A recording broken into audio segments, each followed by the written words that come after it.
2024 ને ધ્યાનમાં રાખીને સંગીતમય મતદાન જાગૃતિ કાર્યક્રમનું આયોજન કરાયું।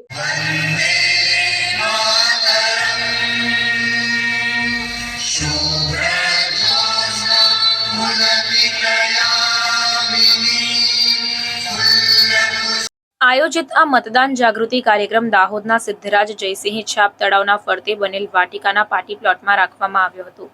આ મતદાન જાગૃતિ કાર્યક્રમમાં સંગીતની સાથે સાથે વિવિધ ગ્રુપ દ્વારા અવનવા નાટકો, મતદાન જનજાગૃતિ માટેનું આયોજન કરવામાં આવ્યું હતું અને મતદાન જાગૃતિ કેવી રીતે લાવવી તે અંગેની નોડલ અધિકારી ઉત્સવ ગૌતમે સૂચનાઓ આપી હતી અને જિલ્લા ચૂંટણી અધિકારીએ કહ્યું હતું કે ભારત વિશ્વમાં એવો દેશ હતો કે જેને પહેલાથી બધાને મતાધિકાર ભેદભાવ વગર આપ્યા છે।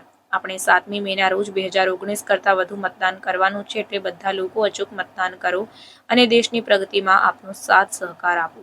આ કાર્યક્રમ માટે દાહોદ સિદ્ધરાજ જયસિંહ છાપ તળાવમાં પ્રવેશ માટે તદ્દન નિઃશુલ્ક પ્રવેશ રાખવામાં આવ્યો હતો। જિલ્લા વહીવટીતંત્ર દ્વારા રાખવામાં આવેલ આ કાર્યક્રમમાં દાહોદ જિલ્લા ચૂંટણી અધિકારી યોગેશ નિરગુડે, નોડલ ઓફિસર ઉત્સવ ગૌતમ, જિલ્લા પોલીસ વડા ડોક્ટર રાજદીપસિંહ ઝાલા તેમજ અન્ય અધિકારીગણ અને દાહોદની જનતાએ મોટી સંખ્યામાં મતદાન જાગૃતિ કાર્યક્રમમાં ભાગ લીધો હતો।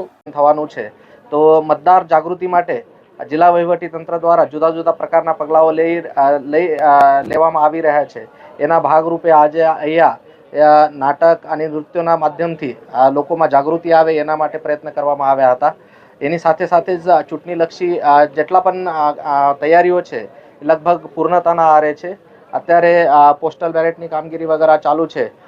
એની સાથે સાથે જ પ્રચાર પ્રસારની કામગીરી પણ જો છે એ પણ ચાલુ છે। સ્વીપ એક્ટિવિટીઝ પૂરજોશમાં ચાલુ છે। પોલીસ તંત્ર તરફથી પણ એરિયા ડોમિનેશનની કામગીરી ચાલુ છે। આપણા જિલ્લામાં સીએપીએફના દળો પણ આવવાના છે, તો મોટી સંખ્યામાં બહાર આવે અને મતદાન કરે અને લોકશાહીનો જો પર્વ છે પૂરજોશથી ઉજવે।